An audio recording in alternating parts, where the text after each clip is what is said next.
पता नहीं है कि कैसे बोला जाता है उस समाज में।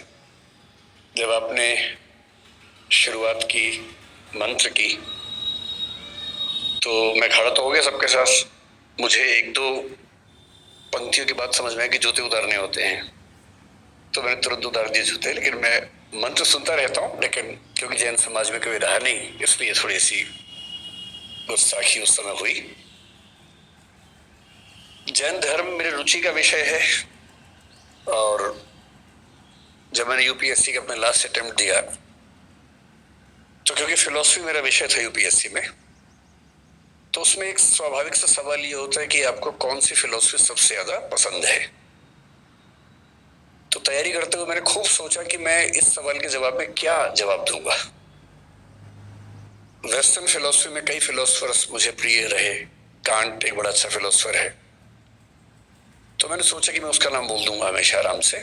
पर फिर सोचा कि अगर पूछेंगे कि इंडियन फिलोसफी में क्या सबसे ज्यादा पसंद है, तो मैंने सारी फिलोसफी ध्यान से देखा कि जिस पर मैं तसल्ली के साथ, कन्विक्शन के साथ बात कर सकूं। परंतु मैंने उत्तर तैयार किया कि पूछेंगे तो बोलूंगा जैन दर्शन। और ये मैं इसलिए नहीं कह रहा कि आज मैं जैन समाज के बीच में हूं, ये मेरा बड़ा ऑब्जेक्टिव आंसर था। ये अलग बात है कि वहां सवाल पूछा ही नहीं गया तो बात हुई ही नहीं, लेकिन लेकिन मेरे पास उस तैयारी के दौरान कई सवालों के जवाब आए कि मैंने ये क्यों ऐसा सोचा, मैंने ऐसा क्यों कहने की कोशिश की। मैं उस पर आऊंगा थोड़ी देर में, लेकिन उससे पहले मैं धन्यवाद करना चाहूंगा जीतो समूह को, जीतो फैमिली को। और जैसा मुझे बार बार कहा जा रहा है कि पहली बार आपका हॉल भरा है, शायद आपको लग रहा है कि मेरी वजह से भरा है। मुझे लगता है हॉल इतना अच्छा है कि इसके लालच में ही सब लोग आए होंगे, जो भी वजह रही हो। तो शुक्रिया कि आपने इतना सम्मान मुझे दिया, मुझे बुलाया। किस टॉपिक पर बात करनी है इसमें दुविधा जी। मैं क्योंकि अध्यापक हूं, मेरा रोजगार ही बोलना है, बोलता ही हूं, और अक्सर जो मैं क्लास लेता हूँ वो करीब 7 से 8 घंटे की होती है, उसमें कोई ब्रेक भी नहीं होता है। तो जब उन्होंने कहा कि सर 1 घंटा बोलना होगा, पानी वानी पी लीजिए, तो मैं उन्हें कहना चाह रहा था कि 1 घंटा तो हमारे ट्राई बॉल खेलने की तरह है।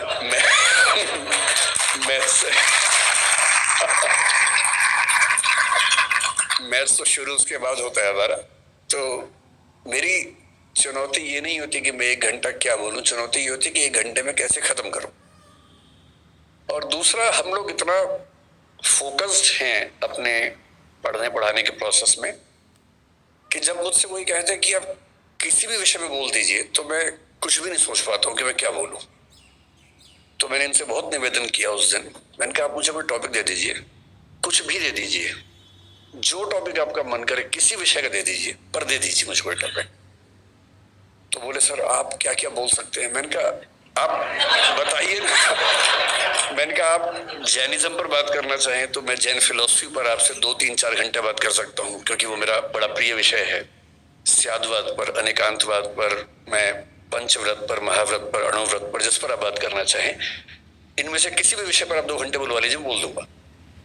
पर्यूषण मेरा बहुत प्रिय विषय है, जिसको मैंने क्षमा वाणी के बारे में मैंने 10 साल पहले का ही लिखा था फेसबुक पे। तब मैं फेसबुक पे एक्टिव था तो नहीं हूं, कि अगर मुझे दुनिया के सारे धर्मों को मिला के एक धर्म बनाने का मौका मिल जाए कभी, तो मैं जैन धर्म की एक चीज जरूर उसमें शामिल करूंगा, और वो है उसका क्षमा वाणी पर्व।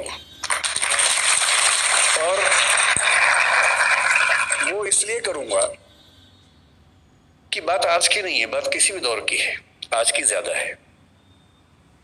हम सब इतने व्यस्त हैं कि हम जिनसे जुड़े हैं, जो नजदीकी लोग हैं, दोस्त हैं, रिश्तेदार हैं, हमें पता भी नहीं चलता कब हमारे मुंह से कुछ ऐसा निकलता है कि उनको बुरा लग जाता है।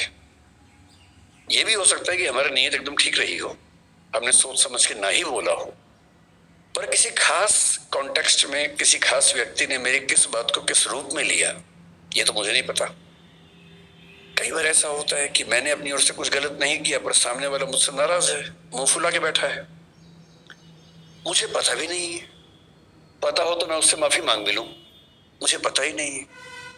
वो कहेगा भी नहीं, उसका भी गुरूर है, सम्मान है, आत्मसम्मान है, कैसे कहे, कैसे खुद याद दिलाए कि तुमने एक बार ऐसा कह दिया था तो मैं नाराज हूं। तो जब मैंने सुना कि मेरे मेरे बहुत सारे दोस्त जैन परिवारों से आते हैं, उनमें से एक ने 8-10 साल पहले जब मुझे पहली बार व्हाट्सएप पे भेजा मिच्छामी दुक्कड़म, तो मुझे लगा पता नहीं क्या स्पेलिंग मिस्टेक तो नहीं, क्या लिखा है। और उसके आगे लिखा उसने कि यदि पिछले 1 साल में मुझसे कोई भूल हुई हो, त्रुटि हुई हो, तो मैं उसके लिए माफी चाहता हूं। मुझे लगा क्या हो गया इसको, सब तो ठीक ही था। तो क्योंकि मेरा बड़ा अच्छा दोस्त है, मैंने कहा जाओ माफ किया।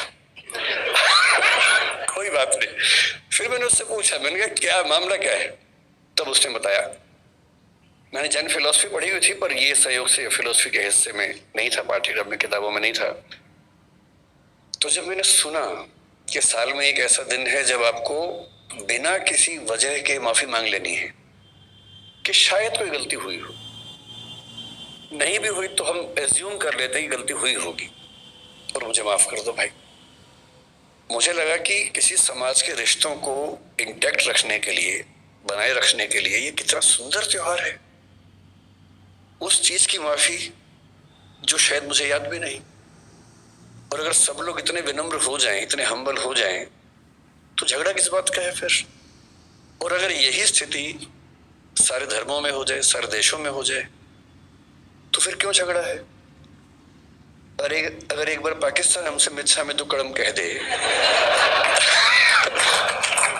तो दिक्कत ही खत्म हो जाएगी। फिर मैंने सोचा मिच्छामी दुक्कड़म कहां से आया। तो मैं भाषा भी मेरा विषय रहता है, तो मैं समझ गया कि प्राकृत और पाली वाला मामला होगा। जब रिसर्च की तो पता लगा प्राकृत का है। तो संस्कृत के एक शब्द या वाक्यांश से यह बना मिथ्या में दुष्कृतम। मिथ्या का मतलब दर्शन में अलग अलग होता है। शंकराचार्य ने मिथ्या को अलग सेंस में लिया, जैन दर्शन अलग सेंस में लेता है। यहां मिथ्या का मतलब है नॉन कॉन्सिक्वेंशियल, जो निरर्थक हो जाए, बीज रहित हो जाए।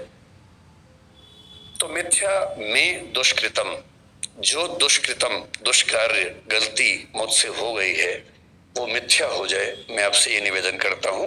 और वही प्राकृत में आते आते मिच्छामी दुक्कड़म हुआ। तो आज जो मुझसे मिस्टेक हुई, मैंने जूते पहन के पहला मंत्र सुन लिया, तो उसके लिए मैं आप सबसे मिच्छामी दुक्कड़म कह देता हूँ और उसके बाद यहाँ से अपनी बात की शुरुआत करता हूँ। मैं ज्यादा लंबा बोलने के लिए कुख्यात भी हूँ, तो आप मुझे संकेत कर दीजिएगा जब आपको लगे कि काफी हो गया, तो मैं तो मैं वहीं पर अपनी बात रोक दूंगा। तो विषय की जब बात हुई तो मयूर जी ने 2-3 सुझाव दिए। तो ये बोले कि हम सबकी आजकल एक बड़ी दुविधा पेरेंटिंग को लेके है, अपने बच्चों को कैसे संभालें। जब मुझसे कोई कहता ना कि पेरेंटिंग की दुविधा है, बच्चों को कैसे संभालें, मुझे बच्चे भी दिमाग में आते हैं कि पेरेंट्स को कैसे संभालें ये। और मैं जनरली बच्चों के साथ खड़ा होता हूँ इस मामले में, पेरेंट्स के साथ में कम खड़ा होता हूँ। और मुझे सच में लगता है कि ज्यादा सीखने की जरूरत पेरेंट्स को है, न कि बच्चों को है। और अभी कोटा में जितनी दुर्घटनाएं हुई, तो वहां के एक वरिष्ठ अधिकारी हैं राजस्थान सरकार के, जो कोटा में डीएम भी रह चुके हैं। उन्होंने मुझे फोन किया कि मैं चाहता हूं कि आप भी इस प्रक्रिया में हमारी हेल्प करें बच्चों के लिए। मैंने कहा जिस दिन कहेंगे मैं आ जाऊंगा, जो कहेंगे मैं कर दूंगा, आप बताइए क्या करना है। बोले कोटा में बहुत सारे बच्चे हैं, हम चाह रहे हैं कि उनसे आप बात करें। मैंने कहा एकदम आ जाऊंगा, लेकिन अगर आप मेरी सलाह माने तो उनके पेरेंट्स से बात करवाइए, क्योंकि दिक्कत बच्चों की नहीं है, ये दिक्कत पेरेंट्स की है। तो उसके बाद से वो प्रोग्राम बन नहीं पाया, क्योंकि पेरेंट्स को बुलाना भी आसान काम नहीं है। बच्चों को तो घेर घार के बिठा सकते हैं, पेरेंट्स को आप कैसे बुलाए। लेकिन फिर पेरेंट्स की बात होते होते बात हुई कि थोड़ा सा बिजनेस इथिक्स से बात करेंगे, थोड़ा सा सुयश जी की विशेष इच्छा थी कि एम्पैथी पर बात करें, जो आजकल समाज में कम हो रही है। तो अंत में ये हुआ कि सर आप बस आ जाइए, इन्हीं सबका मिला जुला के हलवा बना दीजिएगा, और बेसिकली हम आपको सुनना चाह रहे हैं, और कोई खास टॉपिक से मतलब है नहीं, बस आप आ जाइए और कुछ कुछ बातें अच्छी अच्छी कर लीजिए, बस इतना ही पर्पज है। तो फिर मैं उसी इरादे से आया हूँ। तो मैं शुरुआत पेरेंटिंग से कुछ बातों से करूंगा, उसी में एम्पैथी का जिक्र भी कर लेंगे। थोड़ा सा मौका मिला तो मयूर जी का फेवरेट विषय बिजनेस एथिक्स है, मौका मिलेगा तो उसको भी बीच में डिस्कस कर लेंगे। मैं क्योंकि अध्यापक हूं और बच्चों से बात ज्यादा करता हूं, अक्सर मैं जब क्लास लेता हूं तो बच्चों की संख्या अच्छी खासी होती